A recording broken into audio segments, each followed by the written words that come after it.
Well, my name is Michael from Modio. This is the second episode of Qlik Luminary Life, and I'm really excited for our guest today. If you want to go ahead and introduce yourself.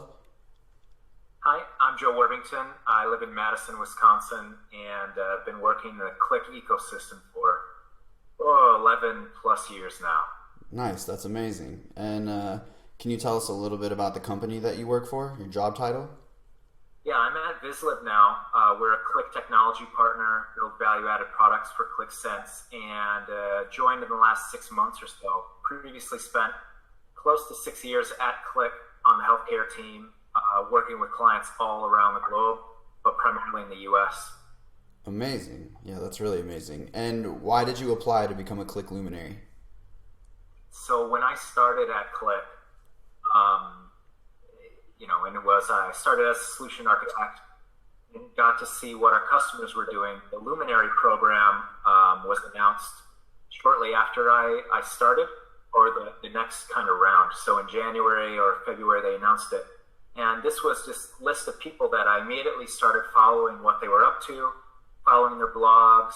They were putting out YouTube videos. I'm like, this is a really creative group of people all across the globe. I need to follow them and probably have a lot to learn from them. So over the years, tracked pretty closely with the Luminary classes and would invite them into sessions I'd have. I'd bounce ideas off of them, and they became, in a lot of cases, some pretty good friends over the years.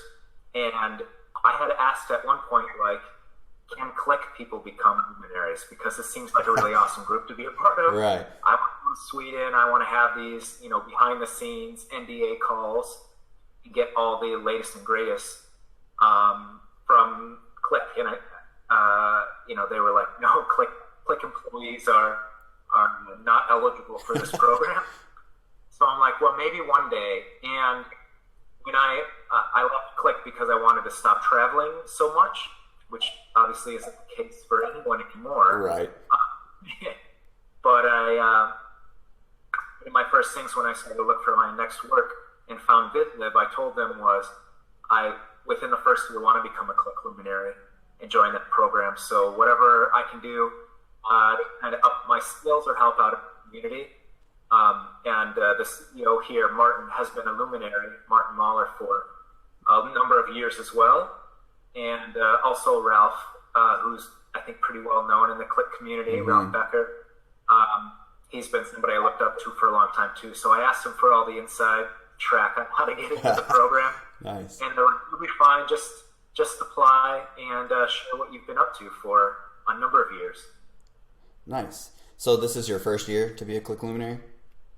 Yeah, and I The first of thought many? about when I left, like, I can't just leverage everything that I was doing at Clique. I kind of had an unfair advantage in behind the scenes of creating these Right. communities for healthcare for the nonprofits. So after I joined VizLib, I said, I don't want it to just be a commercial for us, so I want to help out in different communities, and started working again with the healthcare team just from the outside, connecting customers, and then worked with the Clique team to take that poster contest that we had spun up a couple of years ago at Connections, Mm-hmm. and take that into and work with them to kind of launch the Clique Gallery, which is the kind of virtual home of all those things on Clique community, and try to get more people to submit use cases, because I think that was the best way that I learned, was to see what others were up to. Right, I agree completely. I love use cases. It's definitely some of the best ways to learn. Absolutely. And what's your favorite thing about Qlik? I've gotten that question so many times I'm over the sure. years. Things, right? But I go back to, obviously it's very flexible. You can paint whatever picture you want, and definitely the stuff that I've been doing at VizLib has shown that. But I go back to the bread and butter of Clique, which is in a lot of industries, and especially healthcare where I was, it's not the data that people need to visualize that's important. It's the stuff that's in the gray. It's the things that are missing. And that's when light bulbs started to go off for people when I show that. Here are the patients that you have that have this condition but don't have this medication, the stuff in the gray. Or here are the patients you haven't seen And that was what the doctors were really interested in. They knew the patients that were sick, but they needed to know the ones that were at risk that they hadn't even contacted yet. And Qlik was just able to show them that out of the box. It's just like, it was fun to show that to people, to see how they would just kind of wrap their minds around it and be like, why didn't we think about this years and years ago when we were using our data? We're spending all of our time just creating visualizations or reports. Right. Really, we need to know what was not happening. That was more important. That's an interesting answer. I've never heard anyone answer like that before. That's definitely, that gray area is definitely interesting. Yeah, the power of the gray. Yeah, the power of the gray, man. What's one of the biggest challenges that Qlik has helped you overcome? I try to, I like bleed green, and I think about this stuff everywhere in my life, even outside of work. It helped us. One of the first apps that I built on Qlik Sense was around the MLS, the listings for homes, when we were looking to buy our first home. And so I brought in all this data from these different sources, and we were able to sit with my partner, my wife, and figure out, click on these little filters. We need to have this many bedrooms. It needs to have a garage. It needs to have these things, and immediately narrow in and calculate things like the average cost per square foot. Things that were buried in reports for each home, we were able to quickly narrow it down to a short list of homes we wanted to go visit, and our home that we picked was actually in that application. So it's kind of fun to use it in my own life and then help us to make a pretty big purchase decision. Yeah, that's amazing. That's really amazing. That worked out really well then. Are you still in that same house? We are. I live in Madison, Wisconsin, so it's we're right on the border of just leaving winter and becoming a spring that will be very short and then a very hot summer. So every year, around February, I think about leaving and moving to somewhere much warmer. Yeah, for sure. But we do like it here, yeah. I grew up in Chicago before I moved to Dallas, so I moved here in middle school. So it's weird not having a like a real winter here. If there's a snowflake, everything shuts down here. People don't drive, and everyone's terrified. So it's definitely different here. Do you have any advice for anyone that wants to become a Qlik Luminary? The thing that I saw, and this is maybe behind the scenes because I was helping not to personally select people, but to review the lists every year. And the healthcare team and all of the teams at Qlik had to review the applications that would come through and kind of validate or vet people. And the ones that I know made it to the final rounds were really good about sharing information in a number of formats. It could be through a blog, creating YouTube videos. A number of people have written books, and I know that was a huge undertaking for them. So, right. Take that one with a grain of salt. But if you're going to create a book, you're going to get a lot of noise around it. But I think just putting out helpful tips and sharing what you're doing goes a long way, because everybody's working on somewhat similar projects. But if we're seeing it with COVID right now, right? Right.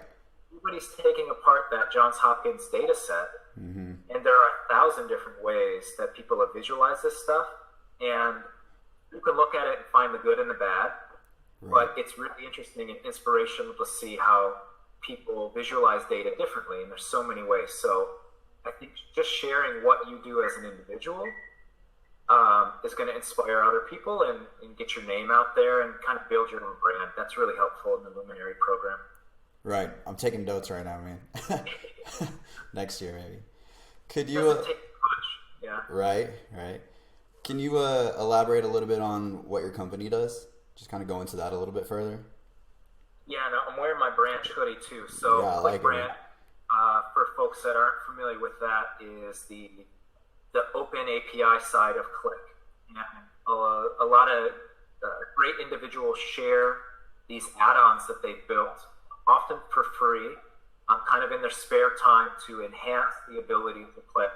And it's where I first found VizLib and Climber, another extension developer, which VizLib then later acquired the technology, and some of the folks came on board last year. But they were building these visualizations that were just pushing Qlik to levels, new ways of visualizing things, and adding in some capabilities that, I started on Qlik View, so I knew that pretty well, and it was like Photoshop for data forming. You could do whatever you wanted. You spend a little time and it would look pretty good. And then when you got to Qlik Sense, everything looked great, but there were some limitations initially. So we wanted to use some external extensions, kind of give the applications a new look and feel, or actually create some new visualizations that hadn't been used before. And Branch was that way of kind of going out and seeing what people were creating. And I started to participate there. I'm not a CSS JavaScript developer by any means, but I do like to take things apart. And that's where I found Vizlib as well, that we're taking these really great extensions and building their own things and then fully supporting it. And that was, later on I learned that that's really what the customers want, was something that they can trust. It's going to be updated, right, because things change always, and want new features rather than just, what I was doing was I made a YouTube extension and I haven't touched it in 3 years. I guess it's not broken, but there have been others that, you create this thing, but if you're not updating it, people are not going to put it into place. Right. So Vizlib is that supported version of, all of the great ins and outs that I would find on Qlik Branch, and the things that I was able to do, even when I was at Qlik with Vizlib, just kind of trialing things would really push it. So I'm here building apps now in different industries, kind of showing what the technology can do, and helping organizations paint all kinds of pictures with their data. Nice. That's really amazing. What do you do whenever you're not, working on your apps and staying busy at work? What's your hobbies and activities in your free time like? Yeah, I have an 18-month-old, so he keeps me pretty busy. He's often in the background of my calls, and on team calls, I'll bring him in. He's been a little bit of a mascot for Qlik and Vizlib over the years, over the last year and a half as well. So always dress him up. He likes to watch this. And then before all this COVID stuff, I would train Brazilian martial art 3 times a week, and I'm an instructor for our group. I've been training for like 12, 13 years, capoeira. Nice. It's like it's known as like dance fighting. Right. We don't hurt each other, which is my favorite part of it. We can have a fun workout and kick each other, but we don't get hit. We're not grappling or anything, so I don't have too many bruises here and there. I mean, occasionally things happen, and that keeps me pretty busy. We're doing virtual classes now, which is quite a challenge. That's interesting. That's really interesting. Have you seen Only the Strong? Yeah, that was in the 80s and 90s. That's like the go-to capoeira movie, I feel like.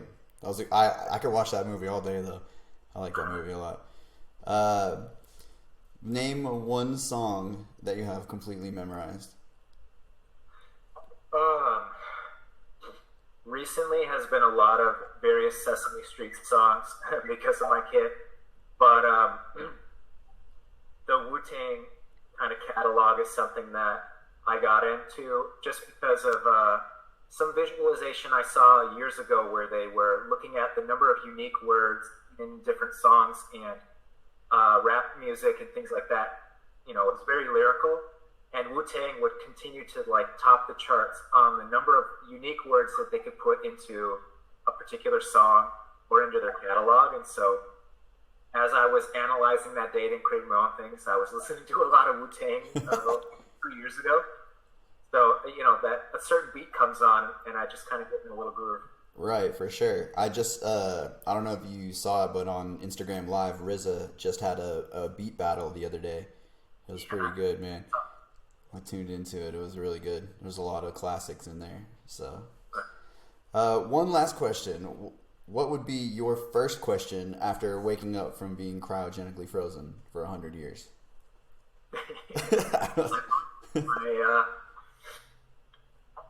The thing that I would do every day, because I've been working from home for 11 years, basically, is the first thing I do to start my day is to walk down our street to a coffee shop. So it's probably like, where's the next cafe? Where's the closest cafe? So I run on coffee. Yeah. Nice. 100% fuel. Caffeine Yeah. fuel. Very nice. Well, for everyone that's going to watch this out there, is there anything else that you want to add or say before we end this interview? I would say learn as much as you can from your colleagues within your organizations that are doing unique things with data and analytics. I think we're all in this together and have a lot to learn. And the Luminary crowd, they're out in different communities, LinkedIn, Twitter, Instagram, and things now too. Follow what they're up to because you'll get inspired. And my favorite part of the entire community was you can just ask a question, and this crew just loves to jump and help out. So you'll get an answer likely the same day, and they'll be more than happy to share what they're doing. Right, right. I agree. And if somebody wants to follow you on social media, where can they find you at? Yeah, just my first initial last name, Jay Warbington, at Twitter or Joe Warbington on LinkedIn. I'm posting a lot of stuff there. Awesome. Awesome. Well, thank you very much for this. It was very informative. I'm very envious of your green screen. I'm going to go on Amazon right after this and see what I can find. I don't know. Yeah, it's fun. Yeah, it looks great, man. I tried to order a desk from them. They had like a lightning deal on a desk the other day, but they said they weren't shipping anything like that right now. So Yeah, we got to hold off. I think when everything comes back, people will start shipping a lot more stuff and realizing all the things you wish you had before this to work from home. right. Yeah, Yep. exactly. I got a whole list now, but by the time I order them, it's going to be too late. I'm just going to go back to the office anyway. So, Yeah. well, thank you very much. I really appreciate you doing this. Yeah, thanks for your time today. It was Yeah, fun. absolutely.